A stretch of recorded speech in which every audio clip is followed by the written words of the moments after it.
monde. Je me présente tout d'abord. Je m'appelle Dua El Alibi, j'ai 14 ans, élève de 3e année collège. Je viens de l'école Les Mimosas du Ralb. Aujourd'hui, j'ai le plaisir de vous présenter une brève thématique autour de l'environnement. Mon sujet s'articulera sur 3 parties. Premièrement, la définition de l'environnement. Deuxièmement, les risques ou les dangers de l'environnement. Et troisièmement, ce sont les mesures de protection de l'environnement.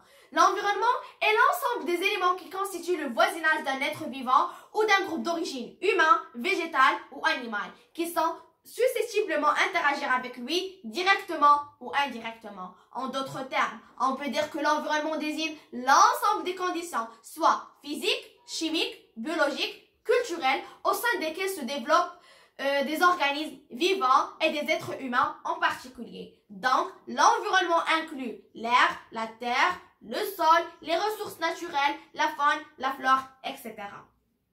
Les dangers ou les risques de l'environnement. L'environnement se trouve malheureusement confronté à 2 types de risques. Il y a les risques naturels qui sont liés à la confrontation d'un allié et de son territoire, et les risques technologiques qui sont liés à la confrontation d'une activité humaine, comme des installations industrielles, des installations nucléaires, des grands barrages, comme le transport d'une matière dangereuse.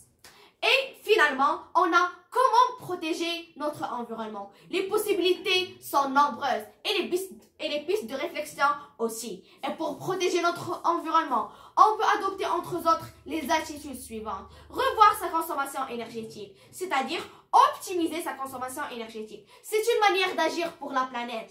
Parmi les petits gestes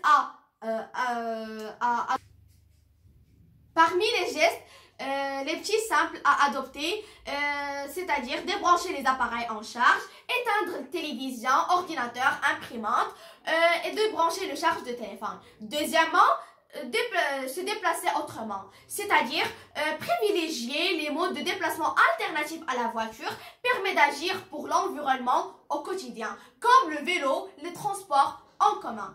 Les déchets, éviter les déchets, c'est-à-dire privilégier les produits en vrac, utiliser des sacs réutilisables, ne pas acheter d'eau en bouteille, ne pas utiliser, éviter les produits jetables comme le plastique. Et finalement, on a évité la consommation d'eau. Dans le même esprit que la consommation d'électricité, il est aussi mieux de limiter la consommation d'eau. Et maintenant, on est presque de toucher la fin. Et on peut dire en conclusion, notre environnement nous protège et nous assure une survie sereine. Moi, toi, nous tous devons mettre main dans la main pour préserver notre nature à travers des gestes très simples de tous les jours qui, mis bout à bout, feront certainement la différence.